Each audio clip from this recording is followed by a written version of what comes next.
Snin wara li l-Ministru Konrad Mizzi beda jiġi implikat fi skandlu wara liħor fl-aħħar ħabbar li nduna lid-dofer tiegħu u li jirriżenja minn Ministru tat-Turiżmu. Dan hekk kif ma kienx għad fadallu triq oħra, b'sorsi ta' net news indikaw li waqt laqgħa tal-Kabinett li saret it-tlieta u ħadet sigħat sħaħ kien hemm mumenti ta' tensjoni. Ħassejt li kien id-dover tiegħi, dover politiku li jiena I step down li nirreżenja b'mod immedjat minn Ministru tat-Turiżmu. Ħassejt li dan huwa faqtu. Dan l-iżvilupp seħħ wara li ftit ta' sigħat qabel kien imġiel jixhed fil-qorti fil-kawża li fetaħ il-kap tal-Partit Nazzjonalista Adrian Dalija dwar il-Vitals. Mizzi spiċċa kellu jixhed fil-qorti wara li l-qorti stess ħarkitu. Kien għalhekk li kellu jitlaq b'urġenza mill-laqgħa tal-Kabinett f'Kastilja.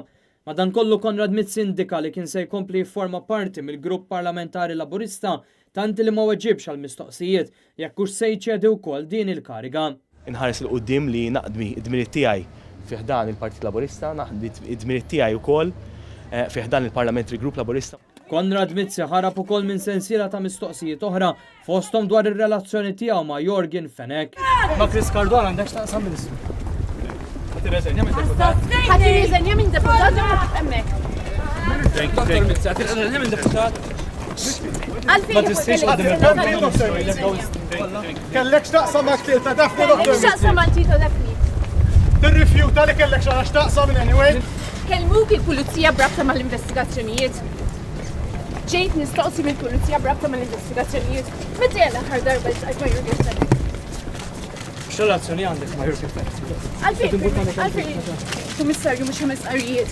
Tistek verġa'. Intant kważi fl-istess momenti ta' din l-aħbar, Chris Cardona sospenda lilu nnifsu mill-kariga ta' Ministru tal-Ekonomija sakemm jibqgħu għaddejjin l-investigazzjonijiet tal-Pulizija.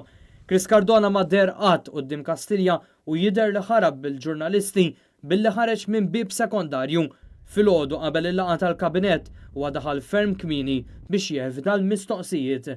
Quddiem Kastilja indirizza lill-medja d-deputat mexxej Chris Fern li ħareġ minn Kastilja akkumpanjat mit-tmexxija tal-Partit Laburista fosthom il-kap eżekuttiv Randolph De Battista li fuq il-mezzi soċjali ilu għall-aħħar jiem jitfa' botti fuq dak li kien għaddej. Jena qed inħoss li llum il-Gvern huwa eżib b'saħħtu milli kien il-bieraħ u l-mandat li għandna l-5 snin se nagħmlu wkoll. Għalfejn illum u mhux snin ilu.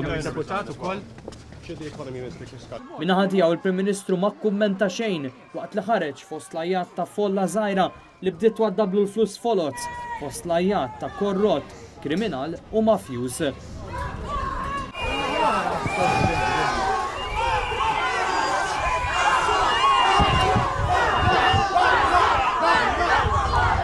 Eppazom, surġenti, eppazom.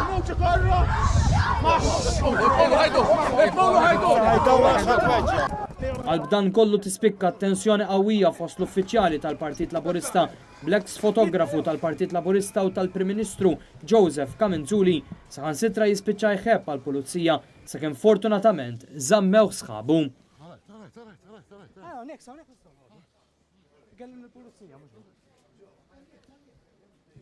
Sawnek